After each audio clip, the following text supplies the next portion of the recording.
Hello दोस्तों, आज हम लोग पढ़ेंगे राजपूत काल। ठीक है, और ये पीईटी के सिलेबस में है भी। चलिए देखते हैं राजपूत काल। तो राजपूत काल जो है 650 ईस्वी से 1206 ईस्वी के बीच में का समय जो होता है वो राजपूत काल कहलाता है, जो मध्यकालीन इतिहास से पहले की बात है। तो इसे क्या कहा जाता है? पूर्व मध्यकालीन इतिहास भी कहा जाता है। ठीक है, आइए देखते हैं क्वेश्चन पे। तो देखिए, राजपूत काल को भारतीय इतिहास का क्या कहा जाता था? अंधकार युग कहा जाता था। ठीक है, राजपूत काल को भारतीय इतिहास का अंधकार युग कहा जाता है। ठीक है, और इसी राजपूत काल में क्या होता कि सामंतवाद का उदय हुआ था। ठीक है, भारत में जो है सामंतवाद का उदय किस काल में हुआ था? राजपूत काल में हुआ था। ठीक है, राजपूत काल में भारत का सामंतवाद का क्या हुआ था? उदय हुआ था। ठीक है, चलिए इसमें पढ़ेंगे। राजपूत काल में पहला जो वंश है उसके बारे में पढ़ेंगे। पहला वंश कौन है? गुर्जर प्रतिहार वंश। ठीक है, गुर्जर प्रतिहार वंश के बारे में हम लोग पढ़ेंगे। तो इनका जो मूल स्थान था, गुर्जर प्रतिहार वंश इनका मूल स्थान मतलब मुख्यतः ये कहाँ के थे? तो पश्चिमी राजस्थान के थे। ठीक है, गुर्जर प्रतिहार वंश का जो है मुख्य स्थान कहाँ का थे ये लोग? मूल स्थान इनका कहाँ था? पश्चिमी आपका राजस्थान था। प्रारंभिक राजधानी, शुरुआत में इनकी राजधानी कहाँ था? मंदौर में था। ठीक है, कहाँ? मंदौर जोधपुर में था। फिर बाद में ये लोग कहाँ चले गए थे? जालौर चले गए थे। ठीक है, मंदौर के बाद ये लोग कहाँ पे चले गए थे? जालौर में चले गए थे। कहाँ? जालौर। मंदौर से कहाँ चले आए थे? जालौर में चले आए थे। ठीक है, ठीक है, तो चलिए देखते हैं गुर्जर प्रतिहार वंश में आगे बढ़ते हैं। तो देखिए आगे जो कन्नौज के त्रिपक्षीय संघर्ष। ठीक है, कन्नौज के त्रिपक्षीय संघर्ष में कन्नौज को हासिल करने के लिए तीन राजवंशों ने आपस में क्या किए थे? युद्ध किए थे। ठीक है, तीन राजवंशों ने आपस में क्या किए थे? संघर्ष किए थे, जिसमें से राष्ट्रकूट था। ठीक है, पाल वंश था और क्या था? प्रतिहार वंश था, जो गुर्जर प्रतिहार। ठीक है, गुर्जर प्रतिहार, पाल और राष्ट्रकूट। ठीक है, ये तीनों राजवंश ने क्या किया था कि कन्नौज को हासिल करने के लिए आपस में संघर्ष किए थे। ठीक है, जिन्हें त्रिपक्षीय संघर्ष कहा जाता है। ठीक है, इसमें भाग लिए थे। और इस युद्ध में, त्रिपक्षीय युद्ध में कौन जीतता है? प्रतिहार वंश जीतता है। इसीलिए प्रतिहार वंश को कन्नौज का प्रतिहार वंश भी कहा जाता है। क्या कहा जाता है? कन्नौज का प्रतिहार वंश इसीलिए कहा जाता है। ठीक है, और कन्नौज हम लोगों के उत्तर प्रदेश में पड़ता है। ठीक है, कन्नौज। चलिए आगे देखते हैं। आगे देखिएगा नेक्स्ट क्वेश्चन। प्रतिहार वंश का संस्थापक कौन था? नागभट्ट प्रथम था। ठीक है, प्रतिहार वंश का संस्थापक कौन था? नागभट्ट प्रथम था। इस वंश का जो है सबसे शक्तिशाली या प्रतापी राजा कौन था? मिहिर भोज। कौन थे? मिहिर भोज थे। ठीक है, मिहिर भोज क्या थे? शक्तिशाली और प्रतापी राजा थे। लेकिन संस्थापक कौन थे? नागभट्ट प्रथम थे। ठीक है, आगे देखते हैं। नागभट्ट प्रथम क्या किए थे कि भन्नौज। ठीक है, कहाँ पे पड़ता है? भन्नौज गुजरात में पड़ता है। वहाँ पे क्या किए थे कि अरब आक्रमणकारियों को पराजित किए थे। अरब के जो आक्रमणकारी थे उनको पराजित किए थे। और कौन सी उपाधि धारण किए थे? मल्लेच्छ नाशक की। किसकी उपाधि धारण किए थे? मल्लेच्छ नाशक की उपाधि धारण किए थे। ठीक है, तो नागभट्ट जो प्रथम थे वो क्या थे? प्रतिहार वंश का क्या थे? संस्थापक थे। और उन्होंने अरब आक्रमणकारियों को पराजित किया और किसका उपाधि धारण किया था? मल्लेच्छ नाशक की उपाधि जो है धारण किए थे। ठीक है, तो चलिए देखते हैं प्रतिहार वंश का अगला राजा देखते हैं, वत्सराज। ठीक है, देखिए जो है ना प्रतिहार, गुर्जर प्रतिहार वंश का जो राजा वत्सराज थे, इनको ना प्रतिहार वंश का ना वास्तविक क्या माना जाता है? संस्थापक माना जाता है। ठीक है, प्रतिहार वंश का इनको क्या माना जाता है? वास्तविक संस्थापक कहा जाता है। ठीक है, वास्तविक संस्थापक कहा जाता है। किन्हें? वत्सराज को कहा जाता है। ठीक है, उसके बाद कन्नौज का जो त्रिपक्षीय संघर्ष हुआ था उसकी शुरुआत जो है वत्सराज ने ठीक है, त्रिपक्षीय संघर्ष की शुरुआत वत्सराज ने ही की थी। ठीक है, कन्नौज के त्रिपक्षीय संघर्ष की शुरुआत वत्सराज ने की थी। और इन्होंने वत्सराज ने क्या किया था, पाल वंश के जो राजा थे धर्मपाल, उनको क्या किया था कि युद्ध में हराया था। ठीक है, देखिए पाल वंश के जो राजा थे ये कहाँ के थे, ये बंगाल के थे। ठीक है, पश्चिम बंगाल के। और इन्होंने विक्रमशिला विश्वविद्यालय का जो है निर्माण करवाया था। कौन, धर्मपाल करवाए थे। ठीक है, और धर्मपाल को किसने हराया, वत्सराज ने हराया था। ठीक है, उसके बाद अगला क्वेश्चन में देखते हैं, जो राष्ट्रकूट के राजा ध्रुव ने वत्सराज और धर्मपाल दोनों को क्या करते हैं कि हरा देते हैं। ठीक है, वत्सराज और धर्मपाल दोनों को कौन हराता है, राष्ट्रकूट के राजा ध्रुव हराते हैं। ठीक है, ठीक है, तो देखिए गुर्जर प्रतिहार वंश का अगला राजा देखते हैं। अगला राजा कौन था, नागभट्ट द्वितीय था। ठीक है, नागभट्ट द्वितीय ने क्या किया था कि कन्नौज को जो है अपनी राजधानी बनाया था। ठीक है, नागभट्ट द्वितीय ने कन्नौज को अपनी राजधानी बनाया और क्या किया था, कन्नौज को अपनी राजधानी बनाया और मुंगेर के युद्ध में किसे हराया था, धर्मपाल को हराया था। ठीक है, किसे हराया था, धर्मपाल को हराया था नागभट्ट द्वितीय ने। किस युद्ध में, मुंगेर युद्ध में। ठीक है, मुंगेर के युद्ध में। ठीक है, और इनको उपाधि मिली थी, नागभट्ट द्वितीय को किस चीज़ की उपाधि मिली थी, परम भद्राकर महाराजा धीराज की उपाधि जो है धारण किए थे। ठीक है, फिर आगे देखते हैं राष्ट्रकूट के राजा।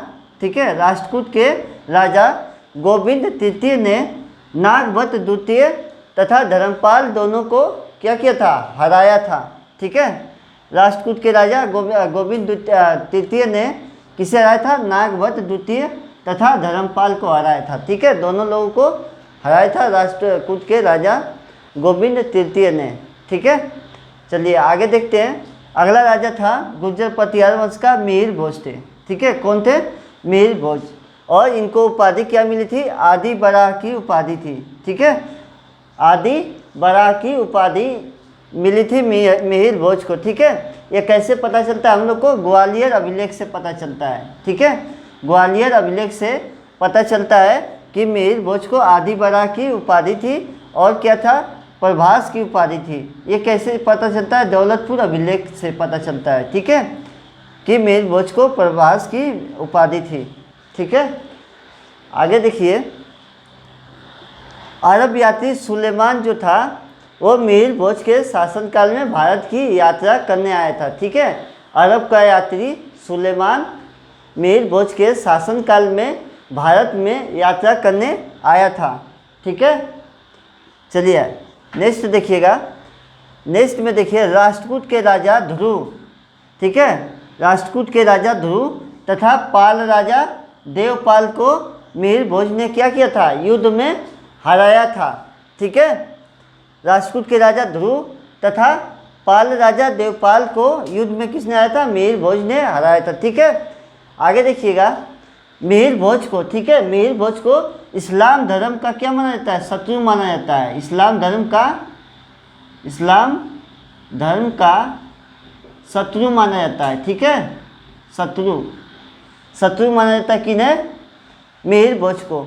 ठीक है, इस्लाम धर्म का क्या माना जाता है, शत्रु माना जाता है। और साथ ही मिहिर भोज के पास सबसे शक्तिशाली, ठीक है, सबसे शक्तिशाली क्या थी, अश्वसेना थी, अश्वसेना। ठीक है,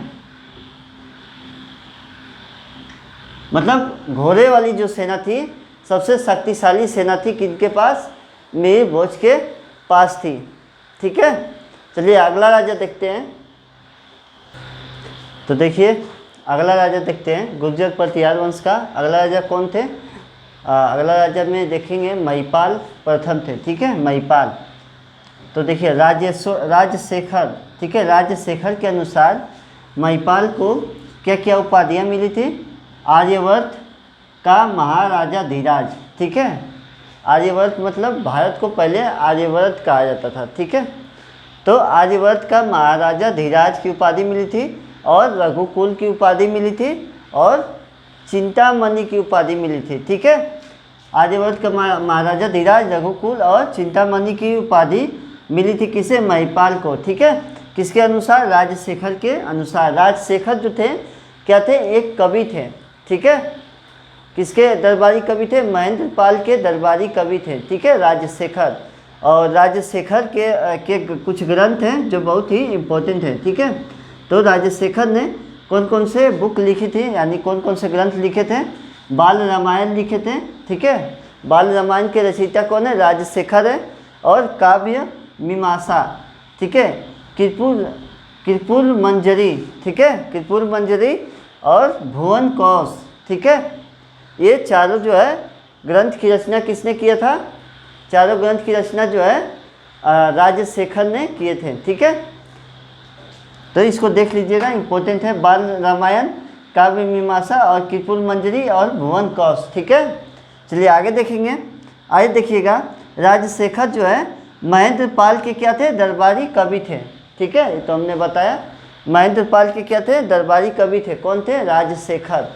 ठीक है, अच्छा आगे देखिएगा, प्रतिहार वंश का अंतिम राजा कौन था, प्रतिहार वंश का अंतिम राजा जो था वो कौन था, यशपाल था।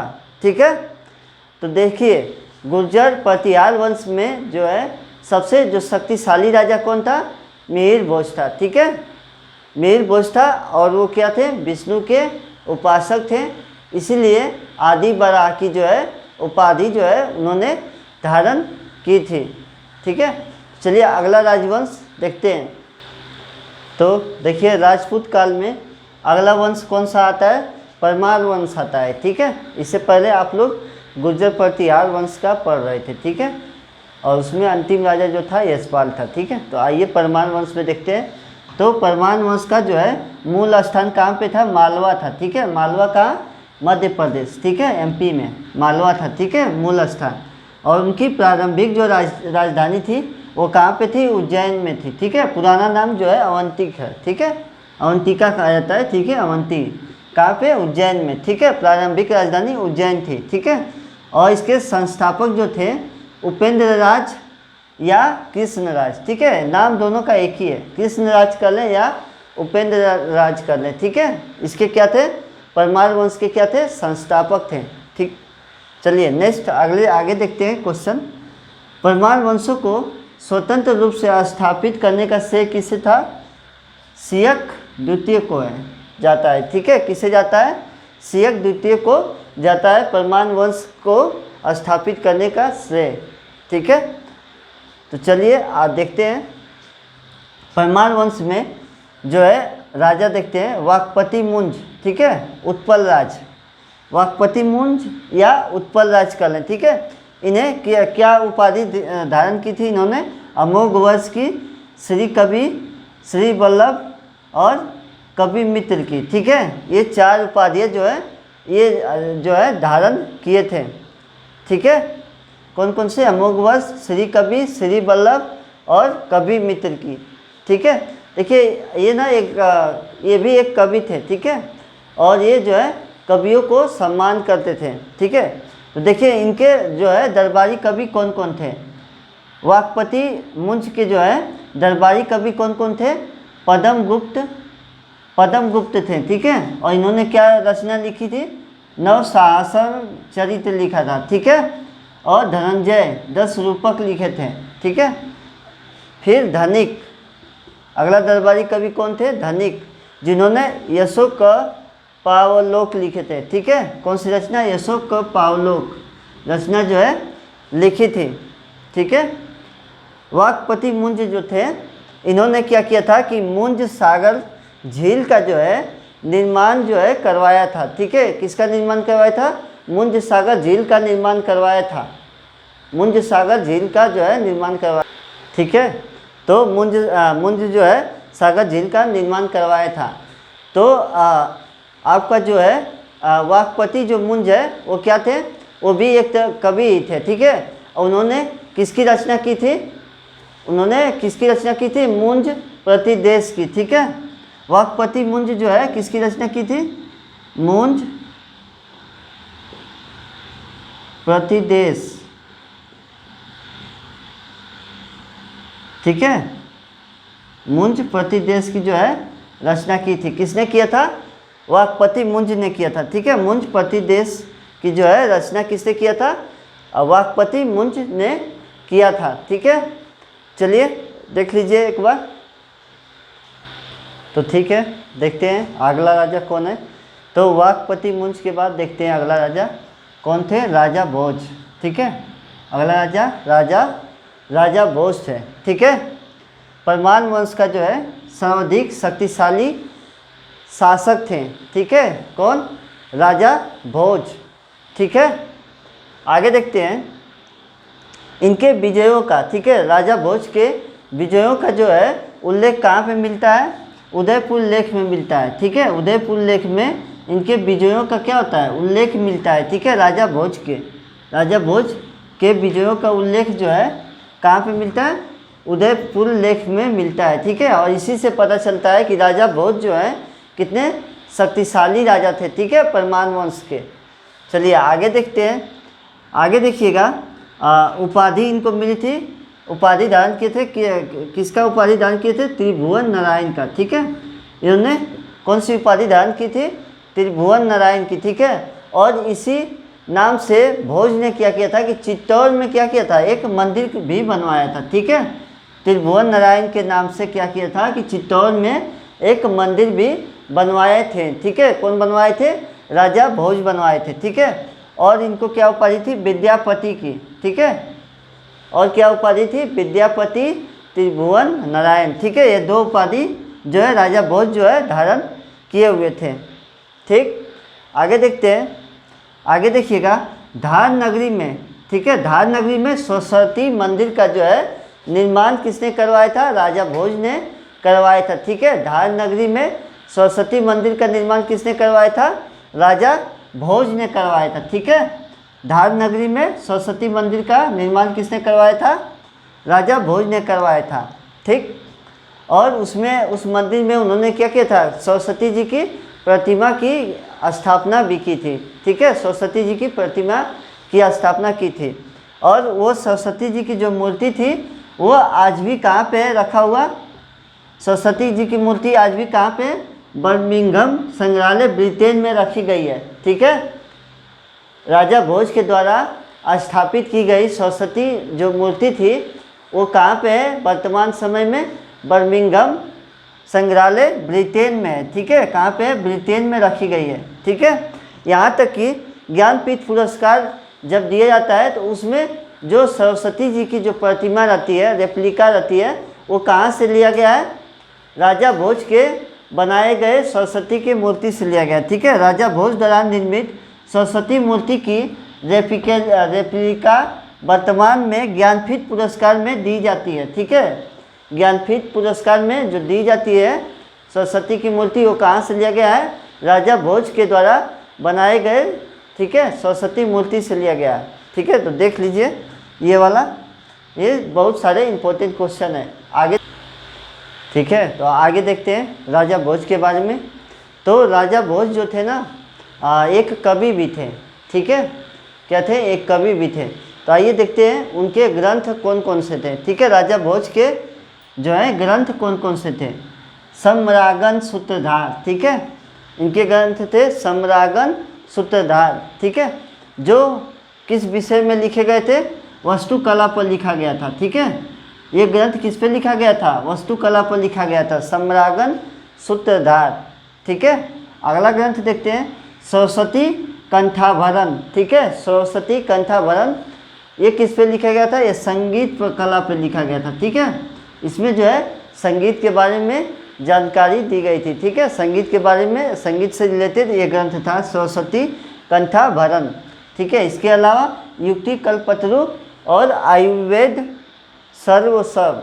ठीक है, क्या थी? युक्ति कल्पतरु और आयुर्वेद सर्वस्व। ठीक है, इसके अलावा आगे देखते हैं क्वेश्चन में, राजा भोज ने क्या किया था कि भोपाल के दक्षिण में भोजपुर नामक जो है झील का निर्माण करवाया था।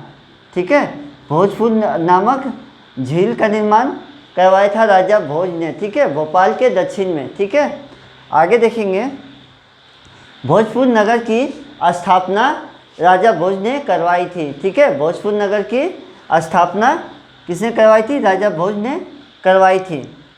ठीक है, नेक्स्ट क्वेश्चन देखते हैं।